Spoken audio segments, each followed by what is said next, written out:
방법으로 코끼리를 길들인다고 합니다. 조련사가 아기 코끼리의 앞다리 하나에 두껍고 무거운 쇠사슬로 그렇게 묶은 다음에 그 쇠사슬을 다시 큰 나무의 밑둥에 묶습니다.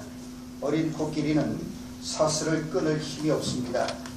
그래서 어린 코끼리는 자신을 묶고 있는 쇠사슬이 자기보다 더 힘이 세다고 인식하고 그 사실을 잊지 않게 그 내리 안에 그렇게 기억하게 됩니다. 그 결과 코끼리가 충분히 성장한 뒤에 얼마든지 쇠사슬을 끊고도 남을 힘을 가지게 되어도 코끼리의 내면에 그려진 그 자아상에 따라서 스스로 끊을 수 없다고 생각한다는 것입니다. 그래서 코끼리는 쇠사슬이 미치는 범위를 벗어나려는 엄두조차 내지 않고 길들여지기 시작합니다. 어린 코끼리가 점점 자라서 힘이 강해지고 체구가 커지면 조련사는 점점 더 가는 쇠사슬로 코끼리를 묶고 나무 역시 점점 어린 나무로 바꿉니다. 거의 마지막 단계에 가서는 아주 가는 밧줄로 아주 어린 나무에 묶습니다. 그래도 이 코끼리는 도망갈 생각을 하지 않는다는 거예요.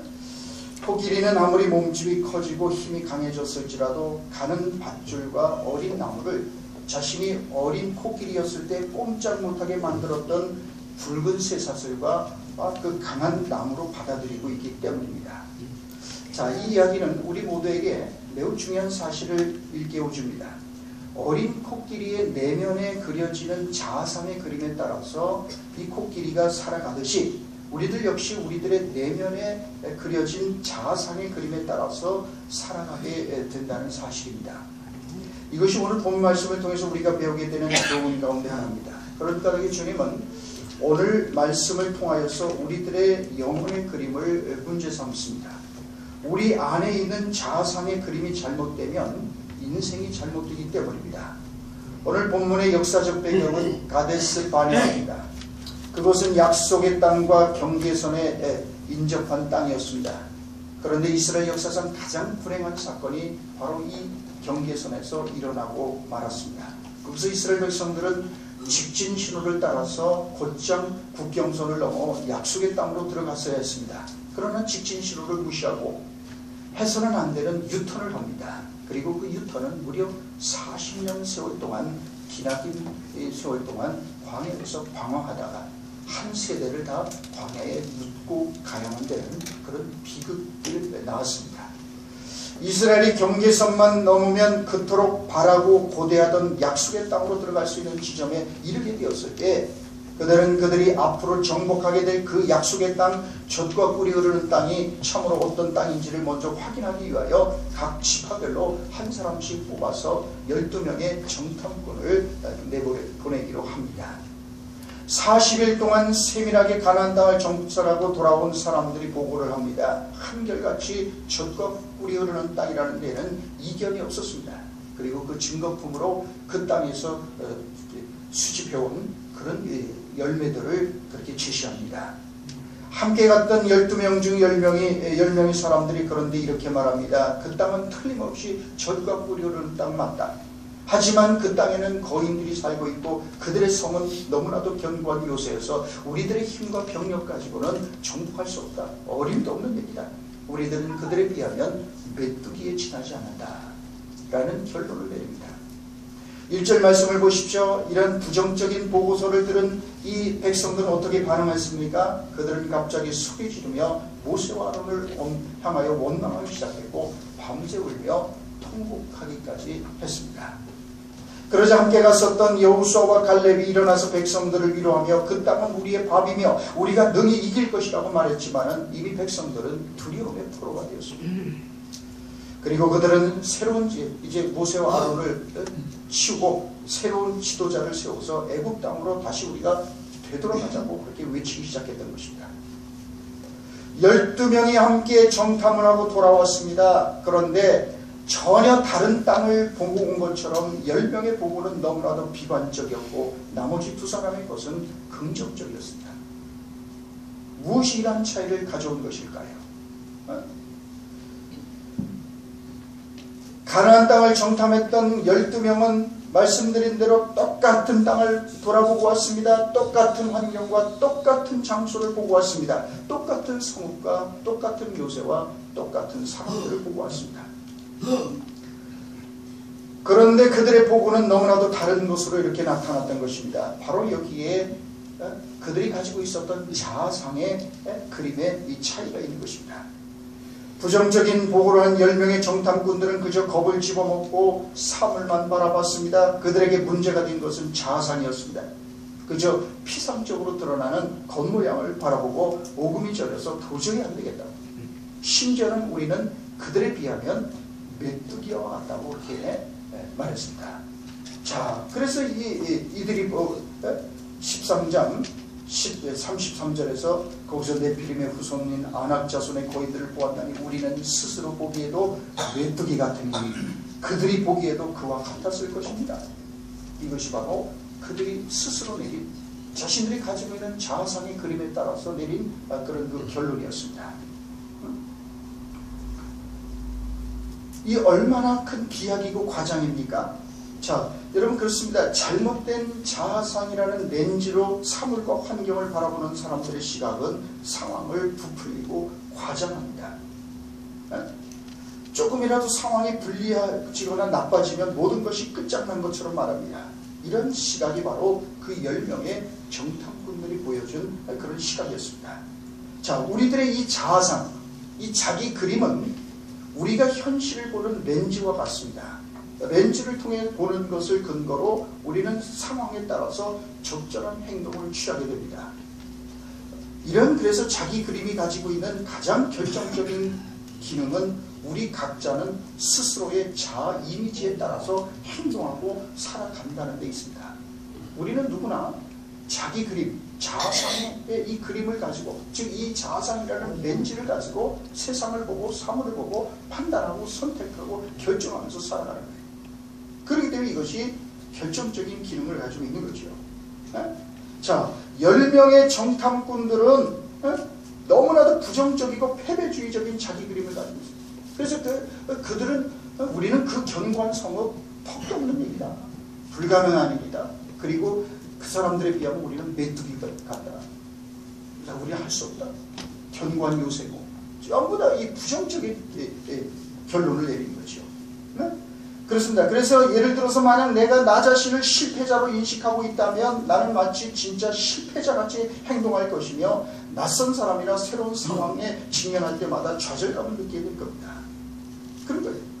우리 스스로가 나 스스로의 이 실패자라는 이미지, 즉 자아상을 가지고 있으면 그 사람은 그 자아상에 따라서 실패자처럼 행동합니다. 실패자처럼 말하고 실패자처럼 결국 그래서 진짜 실패자가 되는 거예요. 자기 이 자아상의 그림에 따라서 그 그림, 자아상을 따라서 사물을 보고 그게 우리들의 인생을 보는 렌즈가 되기 때문에 그렇습니다.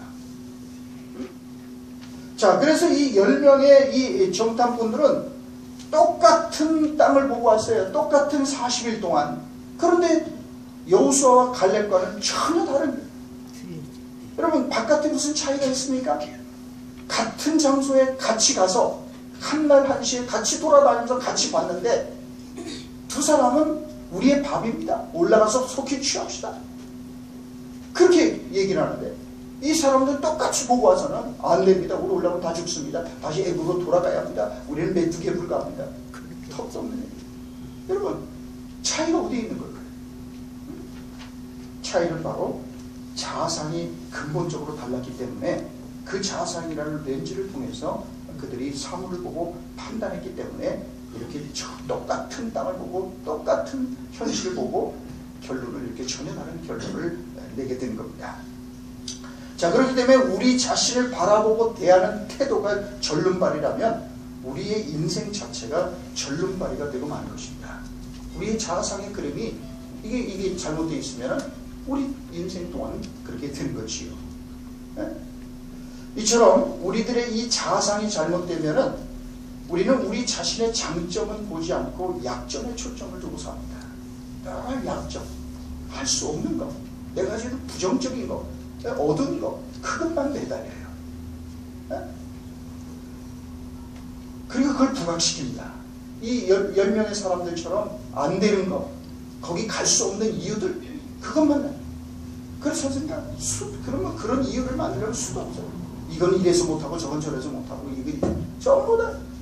그러니까 이게 우리가 이 자상이 이게 절름발이가 되면은 자신의 장점을 보지 못하고 약점에만 초점을 하죠. 장점을 살리고 그 잘하는 걸 우리가 그렇지 않습니까? 장점이 없는 사람은 없고 단점 없는 사람은 없습니다. 그러나 평생 단점만 매달리면 그 사람은 아무것도 못하는 거지. 그러나 자기가 가지고 있는 장점 그 하나를 개발하고 그걸 통해서 얼마든지 멋진 삶을 살아갈 수 있는데 말입니다. 또 우리가 이 자상이 절름발이면은 자기 자신을 승인하고 인정하지 않습니다. 긍정적인 점을 가지고 있음에도 불구하고 부정적인 태도를 취합니다. 그래서 이 본문에 나오듯이 자신을 헐값에 팝니다. 자신의 인생에 너무나도 싸구려 가격을 매깁니다. 자신의 고귀한 인생, 즉 무한한 잠재력을 가지고 있는 이 인생을 가게다가 메뚜기 가격표를 매겨버려요. 우리는 메뚜기와 같다. 메뚜기에 지나지 않는. 그 사람들 우리를 볼 때도 그렇고 우리 스스로 생각할 때도 우리가 메뚜기 같다. 이렇게 생각해요. 그러니까 이 사람들은 메뚜기라는 이 자상, 이걸 가지고 메뚜기표 인생을 살아가게 되는 겁니다. 그래서 우리들의 이 자아상 내면의 그림이 잘못되면은 우리는 좋은 재능을, 잠재력을 가지고 있음에도 불구하고 우물쭈물하다 끝날 수밖에 없는 겁니다. 그래서 이 자아상이 우리들의 인생에 어떤 영향을 보여주는지를 잘 말해주는 또 다른 이야기가 사무엘상 17장에 나옵니다. 엘라 골짜기에서 우리가 잘 아는 다윗과 이 골리앗이 싸움을 하게 되지요. 다윗은 이세의 8명의 형제들 가운데 가장 어린 막내였습니다. 게다가 그는 후처의 소산이었어요. 그렇기 때문에 사실 집에서는 사실 그 배달 형제들한테 치여서 솔직히 말해서 집안에 대소사 있을 때 늘 이 아이는 가서 들판에 가서 양이나 지키고 있었다. 이 가족 중에서도 사실은 주목을 받지 못하는 그런 사람이었어요. 그런 다윗이 엘라 골짜기에서 이스라엘 군대를 뒷걸음질치게 만들고 있었던 골리앗 앞에 서게 됩니다. 다윗이 물맷돌 5개와 막대기를 가지고 골리앗에게 가까이 나가자 골리앗이 그를 보다가 호수를 칩니다. 완전 무장하고 나온 이 거인 골리앗이 물맷돌을 가지고 싸우겠다고 나오니까 그러니까 여전히 이 골리앗이 아주 웃긴다고 그러죠. 내가 개냐고 지금 네가 막대기와 돌멩이를 가지고 나한테 지금 싸우고 그렇게 하지. 그래서 너를 갖다 내가 내 몸을 갈기갈기 찢어서 하늘의 새와 들짐승에게 나눠주리라. 이렇게 골리앗이 아주 그냥 호령을 합니다. 그때 다윗이 골리앗에게 뭐라고 말하면서 나갔는지 아십니까? 사무엘상 17장 45절로 47절에서 다윗은 이렇게 고백하면서 나갑니다. 너는 칼과 단창으로 내게 오거니와 나는 만군의 여호와의 이름 곧 내가 모욕하는 이스라엘 군대의 하나님의 이름으로 내게 가노라. 오늘 여호와께서 너를 내 손에 붙이시리니 내가 너를 쳐서 네 머리를 베고 블레셋 군대의 시체로 오늘날 공중의 새와 땅의 들짐승들에게 주어 온 땅으로 이스라엘의 하나님이 계신 줄 알게 하겠고 또 여호와의 구원하심이 칼과 창에 있지 아니하므로 이 무리로 알게 하리라. 전쟁은 여호와께 속한 것인지 그가 너희를 우리 손에 붙이시리라. 우리는 말씀을 듣고 다윗이 가지고 있던 영혼의 그림이 어떤 것인지를 우리가 들여다볼 수 있습니다. 그의 영혼 속에는 만군의 주 여호와 하나님의 그림이 그려져 있습니다. 그래서 그는 다른 모든 사람들이 불가능하다고 다들 엘라 골짜기에서 다들 뒷걸음질치고 아무도 나가서 골리앗과 싸울 생각을 엄두조차 안 했어요. 그래서 하도 아무도 없으니까 이 사울왕이 다급해져 갖고는 거인 골리앗을 꺾는 사람에게는 그 집을 평생 세금을 감면해 주겠다. 그 집만큼 세금도 내지 않도록 해주고 재물도 주고 심지어는 자신의 딸을 줘서 사위로 삼겠다라는 그런 조건을 내걸었는데도 불구하고 아무도 거인 골리앗과 싸울 생각을 못했습니다. 그런데 다윗은 여호와의 이름으로 그렇게 나갑니다. 다 뒤로 가고 있는데 다윗 혼자 앞으로 나가는 거예요. 그래서 이 다윗은 이런 아주 좋은 자아상을 가지고 있었기 때문에 비록 거인일지라도 얼마든지 다른 각도와 관점에서 생각하고 보기 시작합니다. 다른 사람들은 그저 거인 골리앗이 너무 거대, 10명의 부정적인 이 자상을 가지고 있었던 이 정탐꾼들이 본 것도 거대한 성읍과 견고한 요새와 같은 성읍과 거인이 있는 이 아낙의 후예들, 이런 사람들만 보고 오금이 저리고 자기들은 그들에 비하면 메뚜기 같아서 우리는 아무것도 못하는데 이렇게 생각해서 그렇게 정말 돌아가자고 했던 것처럼 다른 사람들도 안 된다고, 불가능하다고 그리고 뒷걸음질 치는데, 오히려 다윗은 거인일지라도 얼마든지 다른 각도와 관점에서 볼 수 있다고 생각하는 거예요. 다윗은 그래서 발상에 전환합니다. 거인 골리앗이기 때문에 그동안 들판에서 양치기를 하면서 갈고 닦은 실력으로 물맷돌을 던질 때 이 거인이 훨씬 크니까, 표적이 크니까 웬만큼 던져도 잘 맞겠다, 이렇게 생각하는 거죠.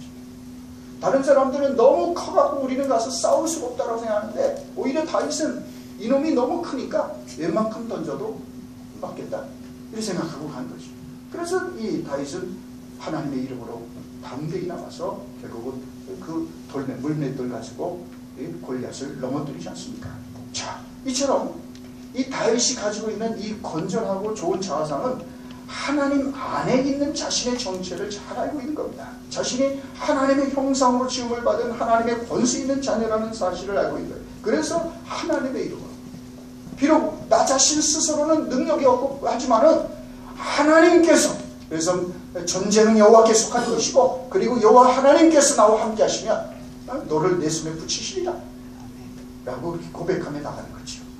그래서 이 다윗은 하나님이 어떤 거인들보다 더 크시고 전능하신 분이라는 사실을 믿습니다. 그는 자신의 편에 계신 하나님 때문에 어떤 문제도 극복하고 정복할 수 있다고 믿습니다.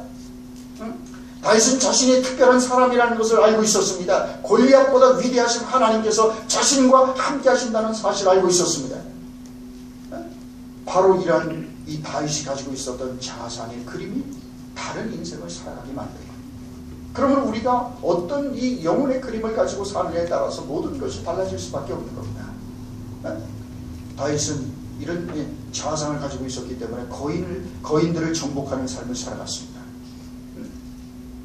하나님께서는 우리를 하나님의 형상을 따라 지으셨습니다. 그렇기 때문에 우리들은 하나님의 놀라운 권세와 능력을 누리며 살아가야 하는 존재입니다. 그래서 우리가 믿음으로 자기 그림을 바꿔야 된다고 주님께서 말씀하는 거예요. 주님은 오늘 말씀을 통하여서 이 사실을 우리에게 환기시켜 줍니다. 그렇다면 건전한 이 영혼의 그림, 자아상의 그림은 어떤 것일까요? 오늘 우리가 읽은 본문에서 우리는 그 사실을 다시 확인할 수 있는 거죠. 그 10명과 전혀 다른 보고서를 제출했던 여호수아와 갈렙은 자신들을 메뚜기로 생각하지 않았습니다. 그들은 오히려 가나안 땅은 그 사람들은 우리의 밥이다. 10명의 사람들은 우리는 메뚜기에 불과합니다. 거기 가면 아낙 자손들이 있어서 우리는 절대로 이길 수 없습니다. 이러고 있는데 오히려 이 여호수아 갈렙은 그들은 우리의 밥이다. 올라가서 취하자. 속히 올라가자. 그렇게 얘기를 할 거죠. 그들은 하나님의 존재에 비추어서 자신들을 바라보았습니다. 하나님께서 올라가라고 하셨고 하나님께서 그 땅을 주신다고 그랬고 하나님께서 약속하셨다 이거죠. 그렇기 때문에 올라가서 취하자는 거지. 사실 그들은 자신들에 대하여 실질적인 평가를 하고 있었습니다. 그들은 오만하거나 자신을 과신하지도 않았습니다. 그들은 확신이 없어 두려움에 가득 차서 자신과 하나님에 대해서 과소평가하는 대다수의 사람들과 달랐어요. 그들은 하나님을 굳게 믿고 있었습니다. 하나님 안에 그들이 있고 하나님이 그들과 함께 하시면, 그리고 하나님의 약속을 확신하고 있었습니다. 자, 그러므로 건전한 자아상이란 하나님께서 우리 자신을 보시듯이 더하지도 덜하지도 않게 우리 자신을 사실 그대로 보고 받아들일 수 있는 것이라고 말할 수 있습니다. 그러니까 여러분, 우리가 이 건전한 자아상이라는 것은 하나님께서 우리 자신을 보시듯이 우리도 우리 자신을 그렇게 보는 거예요. 더하지도 말고 빼지도 말고 그만큼 하나님께서 우리를 보시는 겁니다. 자, 건전한 자아상은 하나님께서 우리를 지으시고 우리를 생각하시는 것처럼 하나님의 관점에서 있는 그대로의 우리의 자신을 바라보는 것을 의미합니다. 어떤 사람들은 자신에 대해서 지나치게 과장된 견해, 곧 교만과 자만심을 가지고 있습니다. 그것 또한 건전한 자아상이 아닙니다. 또 어떤 사람들은 자신을 학대하고 비하하는 견해, 곧 그릇된 자기 비하와 겸손의 태도를 가지고 있습니다. 이런 이 자아상은 다 건강하지 않은 거예요. 치우친 거예요. 너무 자기를 우습게 쓰레기만도 아니 우리가 어떻게 우리 물론 죄인들이지만은 우리가 어떻게 쓰레기 같은 존재입니까? 하나님께서 우리를 위해서 십자가에 달려 죽기까지 사랑하셨다. 우리의 이 가격이 거기 있는데 적어도 예수님께서 우리를 위해서 대신 십자가에 죽으셨다면 우리들의 존재 가치라는 것은 예수님보다 더 중요하거나 아니면 예수님과 동등하다는 것이죠. 그러니까 예수님께서 우리를 살리기 위해서 예수님이 자신의 생명을 내주신 그만큼 우리가 소중한 존재 아닙니까? 그러니까 우리를 바라볼 때 우리는 더도 말고 덜도 말고 하나님께서 우리를 바라보시는 그만큼 그걸 우리가 보는 겁니다. 그래서 교만한 것도 옳지 않고 자기를 피하고 늘 그냥 이게 아주 나는 무가치하고 쓸데없는 이런 그런 겸손이 아닙니다. 그런 우리가 자학하고 비하는 것도 옳지 않습니다. 그래서 우리가 가지고 있어야 될 것은 성경적인 자아상입니다. 자, 그래 오늘 본문에 나오는 갈렙과 여호수아는 그런 하나님 이 자아상을 가지고 있었어요. 그렇기 때문에 그들은 똑같은 땅을 보고 왔지만은 뭐라고 고백합니까? 자, 7절 말씀을 보십시오. 7절에서 이스라엘 자손은 온 회중에게 말하여 이르되 우리가 두루다니며 정탐한 땅은 심히 아름다웠습니다. 그 10명의 자아상, 그 잘못된 자아상을 가지고 있는 사람은 거기는 거민을 삼키는 땅이에요. 우리 들어가면 망합니다.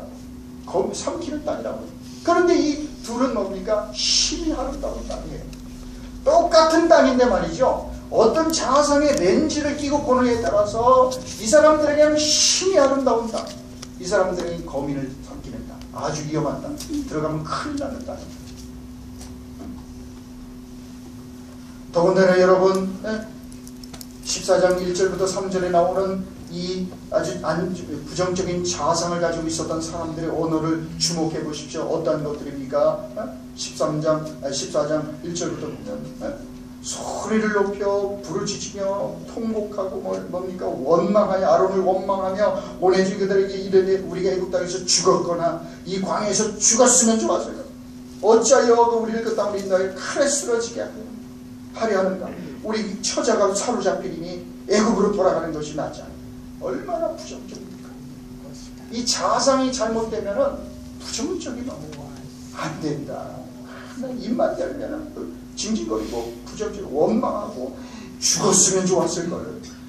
하나님을 그렇게 출애굽 시켜주신 하나님, 애굽 뭡니까? 애굽을 떠나서 홍해 바다도 갈라서 말이죠. 길을 만들어서 그렇게 오게 하셨고 만나와 메추라기를 주시고 광야에서 물이 나게 하시고 그 많은 어려움 속에서도 하나님께서 여기까지 지금 약속의 땅 경계선까지 오게 하셨는데도 불구하고 이 사람들은 뭐라고 그럽니까? 하나님께서 우리를 그 땅으로 인도하여 칼에 쓰러지게 하려는가? 하나님 여호와가 우리를 그 땅으로 인도하여 칼에 쓰러지게 하려는 하나님을 글쎄 세상에 그 가나안 사람들의 칼에 쓰러지게 만드는 그런 하나님으로밖에는 이들은 말하지 않죠. 그러니까 이 자아상이 잘못되어 있으면은 불평, 원망, 남에 대한 험담, 안 좋은 얘기. 그 사람 입만 열면은 돈가스를 뿜어내는 게 그 사람 그런 사람은 어딜 가든지 간에 어떤 자리에 가든 간에 남의 험담이나 부정적인 얘기 나고 그래서 그런 사람을 다 사람들이 결국 나중에 다 피하게 되죠. 그렇지 않습니까? 그 사람하고 같이 있으면 그냥 안 좋은 얘기. 그래서 그런 사람하고 같이 있으면 30분 있으면 머리가 아파. 괜히 우울해지고 마음도 별로 기분이 안 좋아져. 그러니까 그런 사람은 안 만나려고 하죠. 사람들은 피해 다니는 거죠. 그렇습니다. 그러니까 이 사람들은 우리가 읽은 이것처럼 원망하고 하여간 부정적인 일. 반면에 여러분 보십시오. 여호수아와 갈렙은 다른 사람들이 거민을 삼키는 땅이라 말하는 그 땅을 바라보면서 심히 아름다운 땅. 얼마나 긍정적입니까? 그들은 아름다운 땅을 주시는 하나님을 믿었습니다. 그래요. 하나님께서 정말 아름다우신 분이기 때문에 하나님께서 주시는 땅은 틀림없이 아름다운 것이에요. 그렇게 고백하는 거죠. 이것이 중요합니다. 하나님은 선하시고 실수가 없으시고 사랑이 많으신 분이라는 사실만 틀림없이 믿으면 그래서 문제될 것이 없습니다. 그런데 문제는 평상시 좋을 때는 괜찮은데 어려움을 겪게 되면 이 생각이 흔들리게 되는 겁니다. 하나님 날 사랑하신다 하셨는데 왜 이런 어려움이 내게 생길까? 하나님의 선하심이 의심이 되는 거예요. 그래서 많은 사람들이 싫어요. 위기가 오고 어려움이 있을 때 흔들리게 돼요. 그렇기 때문에 여러분, 비록 우리가 지금 뒤집힌 것처럼 보이는 현실 속에 있을지라도 하나님이 선하시고 사랑이 많으신 분이라는 거, 실수가 없으신 분이라는 이거 하나만 우리가 틀림없이 믿으면 문제될 것이 없는 거예요. 하나님의 사랑을 믿지 못해서 문제입니다. 이 자상이 왜곡되어 있어서 하나님의 사랑을 믿지 못해서 문제입니다. 믿지 못해서 웃어야 하는데 울고 있고 울어야 되는데 웃고 있습니다. 나가야 되는데 멈춰서 있고 멈춰야 하는데 나갑니다. 그래서 하나님과 엇박자를 내며 엉망진창인 삶을 삽니다. 믿음이 없어서 믿지 못해서 재고 계산하다가 끝납니다. 거듭 말씀드리지만은 절망과 소망, 실망과 용기 이런 것들을 깊이 생각해 보면 사실 주변 환경이나 현실과는 아무 관계가 없다는 것을 우리는 우리의 생활에서 이 성경 이야기를 통해서 찾을 수가 있습니다. 환경이 이러니 나는 틀렸다. 일이 잘 되니 나는 힘이 난다. 그럴 것이 전혀 아니라는 말씀입니다. 이것이 성경이 말씀하는 진리입니다. 오직 믿음과의 관계가 있을 뿐입니다. 믿음이 있으면 어떤 여건에서도 용기의 사람이 될 수 있고 소망의 사람으로 살아갈 수 있습니다. 믿음이 없으면 아무리 좋은 여건과 현실 앞에서도 절망하고 시리에 빠지고 낙심할 수밖에 없는 겁니다. 다시 말하자면 믿음의 유무의 문제고 믿음이 있느냐 없느냐 문제고 어떤 질의 믿음을 가졌느냐는 것이 문제입니다. 결국 이 10명의 정탐꾼들 부정적인 언어, 불평하고 원망하고 하여간 이런 사람, 이 잘못된 믿음 그리고 잘못된 자상을 가져가고 그래서 그 자상이라는 렌즈를 보니까 세상이 그 자상의 렌즈가 시커먼 거니까 세상이 다 시커멓게 보여요. 시커먼 세상이 아닌데 이렇게 아름다운 세상인데 그 사람 눈에는 다 세상이 다 시커먼 거예요. 자기가 시커머니까 남도 다 시커먼 줄 알아요. 거짓말을 잘하는 사람은 자기가 거짓말하니까 남도 다 그런 줄 알아요. 자기가 사기꾼 같은 사람은 세상이 다 사기꾼인 줄 알아요. 자기가 사기꾼이니까 남들도 다 그런 줄 알아요. 그렇죠. 이 자기 렌즈를 가지고 사람은 보게 돼 있단 말이에요. 근데 자기가 선한 사람은 남도 선한 줄 알아요. 사람은 자기 자아상을 가지고 보기 때문에 그렇습니다. 자, 그렇기 때문에 10명의 정탐꾼들은 자기들의 자아상의 그림이 그러니까 전부 다 반면에 이 여호수아와 갈렙은 아름다운 땅이고 들어가서 속히 취하자 기뻐서 말이죠. 오히려 그 땅을 확인하고 와서는 오히려 더 기뻐하는 것이요. 여러분 결국 믿음의 문제일 뿐이라는 것을 우리가 잊지 말아야 합니다. 여러분 우리가 잘 아는 성경 이야기를 다시 한번 말씀드리면은 여러분 우리가 야곱과 요셉의 이야기 잘 하지 않습니까? 야곱은 그처럼 사랑하는 여인을 통해서 낳은 이 아들 요셉을 잃어버립니다. 요셉은 애굽의 노예로 팔려갑니다. 형들이 팔아먹었기 때문에 비참한 운명이 됩니다. 그러나 요셉은 그 일로 인하여 애굽의 총리가 되는 놀라운 경험을 하게 되지요. 여러분 그렇습니다. 반면에 야곱은 그 일로 인해서 오랜 세월 동안 10여 년이 넘는 세월 동안 눈물로 지새우며 그렇게 삽니다. 아들 요셉이 죽었다고 그것도 맹수에게 찢겨서 죽었다고 그렇게 믿고 그렇게 오랜 세월 동안 그렇게 슬퍼하며 괴로워합니다. 그러나 알고 보면 슬퍼할 일이 아니었어요. 요셉도 끌려가면서 노예로 팔려가면서 괴로워했습니다마는 뒤늦게 깨닫고 보니까 그게 슬퍼할 일이 아니었어요. 하나님께서 보내신 것이고 하나님의 은혜와 섭리 가운데 되어진 드라마라는 것을 그가 나중에 깨닫지 않습니까? 그러니까 이게 슬퍼할 일이 아니었다. 가나안에 닥치게 될 7년 이 흉년과 기근 때에 아버지와 그 백성들을 그 약속의 백성들을 먹여 살리기 위해서 하나님께서 미리 그를 요셉을 애굽에 파송해서 준비시켜 놓고 있었다. 그러니까 나중에 그걸 아니까 그게 울 일이 아니었다는 거예요. 기뻐하고 할렐루야하고 찬양을 불러야 되는 게. 그런데 그걸 믿지 못했으니까 정말 이게 울며 불며 난리를 치면서 그렇습니다. 여러분, 그래서 없는 것을 있다고 믿는 것은 비참한 일입니다. 무모한 것이고 어리석은 것이죠. 사실이 아닌 것을 믿는 헛된 믿음이야말로 정말 비참한 거지요. 그러나 더 비참한 것은 있는 것을 몰라서 없다고 생각하는 겁니다. 그래서 실망하는 마음입니다. 사실을 사실대로 받아들일 수 없어서 스스로 절망하고 낙심한다면 이 얼마나 불행한 일이겠습니까? 이것이 바로 10명의 정탐꾼들의 비극이고 그들의 말을 믿은 백성들의 비극인 겁니다. 못 믿을 것을 믿는 것도 불행이지만 그보다 더 큰 불행은 반드시 믿어야만 되는 하나님을 못 믿는 겁니다. 그래서 실망할 이유가 없는데 실망합니다. 불평하고 원망합니다. 자꾸 유턴해서 옛날로 돌아가고자 합니다. 퇴행하는 삶을 삽니다. 기뻐해야 될 때 오히려 이때 1절에 나오는 것처럼 그들은 통곡하고 울며 다 죽게 된 것처럼 난리를 치고 그렇습니다. 그래서 그들은 하나님께서 그 땅을 주시는 분이시라는 것을 믿지 못해요. 오직 여호수아와 갈렙만이 그 사실을 믿고 나가는 거죠. 그리고 이 여호수아와 갈렙은 그런 좋은 자아상을 가지고 있었기 때문에 하나님께서 우리와 함께 하신다라고 그들은 그 선포하며 나가잖아요. 9절 말씀을 다시 보십시오. 다만 여호와를 거역하지는 말라. 또 그 땅 백성을 두려워하지 말라. 그들은 우리의 먹이라. 그들의 보호자는 그들에게서 떠났고 여호와는 우리와 함께 하시니라. 그들을 두려워하지 말라. 두려워하지 말라. 우리 하나님께서 우리와 함께 하신다. 여러분, 그렇습니다. 이런 이 자아상을 가지고 있었기 때문에 그들은 비록 그런 상황 속에서도 흔들리지 않고 다수결이 아니라 10명은 그랬다 할지라도 이 두 사람은 이처럼 다른 길을 가는 거예요. 자신이 가진 자아상의 그림을 따라서 똑같은 동시대에 살고 똑같은 어려움 속에 있고 똑같은 위기를 만나지만은 전혀 다른 인생의 길을 가는 거예요. 인생의 차이가 거기서부터 나게 될 거예요. 그렇습니다. 무엇보다도 이 여호수아와 갈렙은 자신들이 하나님의 고귀한 자녀임을 믿었습니다. 그래서 좋은 자아상을 가지고 있었습니다.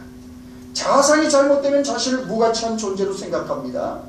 그래서 10명의 정탐꾼들은 보고서를 내놓기를 뭐라고 그랬어요? 자기들을 가리켜서 우리 스스로 보기에 메뚜기 같다. 메뚜기 자아상을 가지고 있으면 메뚜기 인생을 살아가는 겁니다. 싸구려 자아상을 가지고 있는 사람은 싸구려 인생을 살아갑니다. 맨날 싸구리만 찾는 사람은 싸구려 인생을 살아. 뭐 귀한 일 한 번 못하고 끝나는 거지. 우리는 우리 자신이 얼마나 소중한 존재인지를 알아야 합니다. 우리를 위해서 십자가에 달려 죽기까지 사랑하신 그 하나님의 사랑의 대상이 바로 우리라는 것. 우리가 얼마나 소중한 존재인지, 얼마나 고귀한 존재인지 그 사실을 우리가 분명히 알면은 우리는 초라하고 비루한 인생을 살아가지 않는 거지요. 사탄은 우리가 이런 존재로 살아가는 것을 싫어합니다.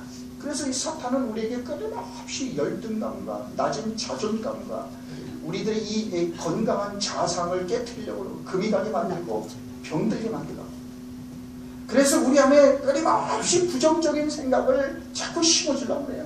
너는 복받을 자격이 없다. 너는 죄인이지 않냐. 네가 과거에 해온 걸 생각해. 네가 지금까지 살아온 걸 봐라. 남들한테는 감췄을지 몰라도 네가 너를 잘 알지 않냐. 너 같은 인간이 무슨 복을 받을 생각을 하냐. 응? 응?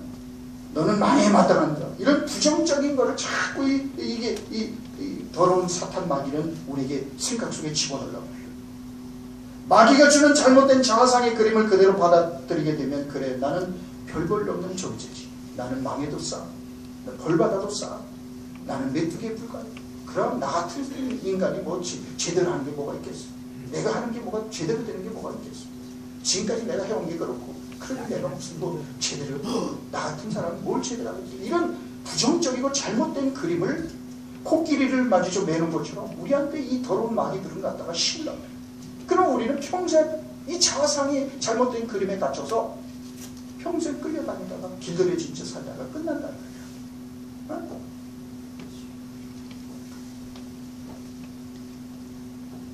10명의 정탐꾼들은 우리는 아무런 힘이 없는 메뚜기 같은 존재라고 생각했습니다. 여러분, 하나님이 우리 아버지라 하면서 우리가 메뚜기라고 여기면 하나님은 메뚜기의 하나님입니까? 이 하나님에 대한 모독인 거예요. 이 10명의 정탐꾼들이 하나님. 비록 범죄하고 실패했다 할지라도 그럼에도 불구하고 우리는 하나님의 사랑스러운 자녀라는 걸 잊지 말아야 합니다. 우리가 무슨 행동을 했느냐는 중요하지 않습니다. 물론 거룩하고 선하고 아름답고 고귀한 삶을 산다면 좋겠지요. 그러나 설사 거룩하고 깨끗한 삶을 살기에 실패했다 할지라도 우리는 복을 받아 마땅한 자녀라는 사실을 우리가 잊지 말아야 합니다. 여러분 생각해 보십시오. 여러분의 자녀가 꼭 착한 일을 해야만 사랑합니까? 그래야만 좋은 것을 주는 것은 아니지 않습니까? 여러분, 젖먹이가 하루 종일 하는 일이 뭡니까? 먹고 울고 칭얼거리고 배설하는 거 아니겠어요? 그런데도 불구하고 갓난아기가 가장 큰 사랑을 받습니다. 그리고 그게 먹고 하는 일이라고는 노란 똥 싸는 거 아니겠어요? 근데 이 노란 똥을 싸는 걸 보고 엄마들은 왜 그렇게 기뻐하고 좋아하는지 모르겠어요. 마치 아기 이 항문에서 무슨 대단한 다이아몬드가 쏟아져 나온 것처럼 그걸 보고 말이죠. 그 똥을 보고 똥 색깔을 보고 말이죠. 그냥 행복해합니다. 여러분, 틈만 나면 그저 울고 먹고 싸는 것밖에 하지 않아도 갓난아기는 사랑을 받습니다. 눈에 넣어도 아프지 않다고 말합니다. 왜 그렇습니까? 사랑하는 내 새끼이기 때문에, 자녀이기 때문에 그래요.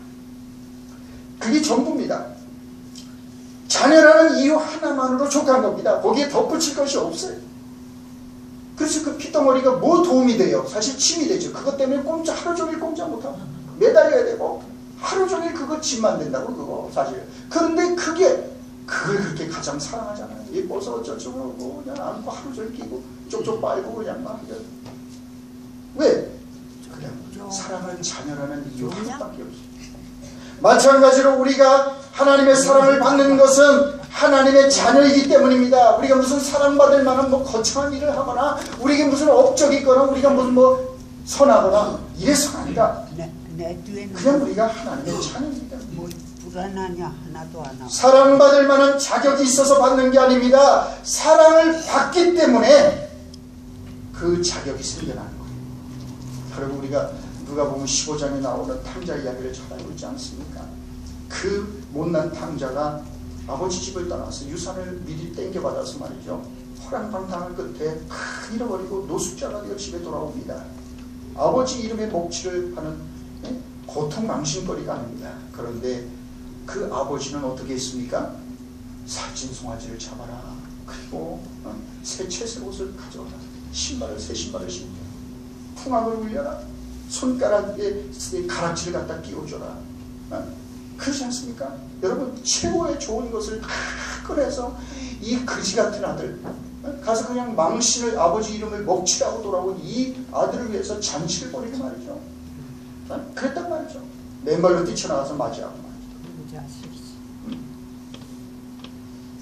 비록 범죄했을지라도 실패했을지라도 그럼에도 불구하고 내 아들에게는 이 좋은 모든 것을 받아도 마땅하다라고 말하는 거죠. 이게 바로 하나님의 마음이라는 겁니다. 비록 구겨지고 한 모퉁이가 떨어져 나갔을지라도 여러분 5만원짜리는 5만원의 가치가 있는 거예요. 그 모퉁이가 찢어졌다고 할지라도 5만원짜리가 45,000원이 되는 건 아니잖아요. 그렇지 않습니까?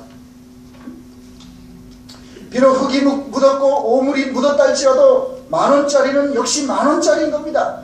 그게 구겨졌을지라도. 마찬가지로 우리가 비록 죄로 인하여 넘어지고 더럽혀질지라도 하나님의 사랑을 받는 자녀고 복받아 마땅한 자녀라는 사실을 우리가 믿어야 합니다. 우리에게 자격이 있는 게 아니라 하나님께서 우리에게 그 자격을 주시기 때문에 그래요. 하나님이 우리를 사랑하는 게 우리에게 자격이 되는 거예요. 자격이 있어서 우리가 사랑받는 게 아니에요. 하나님이 우리를 그렇게 사랑하니까, 이처럼 사랑하니까 우리가 그렇게 고귀한 존재가 됩니다. 그래서 우리가 이 사실을 믿어야 합니다. 여러분 생각해 보십시오. 만약 그 집에 돌아온 탕자가 아버지 집에 돌아와서 좋은 음식을 앞에 두고 아버지, 제가 무슨 염치로 이 옷을 받아 입겠습니까? 제가 어떻게 이 신발을 신겠습니까? 어떻게 제가 감히 무슨 낯짝으로 이 살찐 송아지 이걸 먹겠습니까? 그리고는 아닙니다. 저는 그냥 이 노숙자 그 옷, 그 복장 그대로 이렇게 하겠습니다. 이런다면 어떻겠습니까? 아버지가 좋아하시겠습니까? 아버지가 좋아하는 건 그게 아니죠. 하나님께서는 우리가 용서받았다는 것을 깨닫고 기뻐하며 감사하며 하나님께서 주신 그 은혜를 우리가 누리며 여러분 좀 우리가 그렇게 행복하게 살아가기를 그 보는 걸 기뻐하실 거예요. 그러면 여러분 우리가 그런 자아상을 가지고 살아요. 늘 부정적이고 열등감과 낮은 자존감과 그래 나는 메뚜기에 지나지 않아 이렇게 했던 이 사람들처럼 살아갑니다. 그렇습니다. 그래서 우리는 정말 이처럼 우리가 하나님을 믿고 하나님께서 우리를 보시는 그 모습대로 우리 자신을 더도 말고 덜도 말고 하나님께서 우리 자신을 보는 그대로 우리 자신을 보는 그 자아상 그 그림을 가지고 살아갈 때 우리는 하나님의 권세 있는 자녀로서 살아가게 될 것입니다. 그래서 우리 모두 정말 이와 같은 자아상을 가지고 그래서 한 번밖에 없는 멋진 인생 그 인생을 정말 아름답고 복되게 살아가는 축복이 있기를 주의 이름으로 축원합니다. 하나님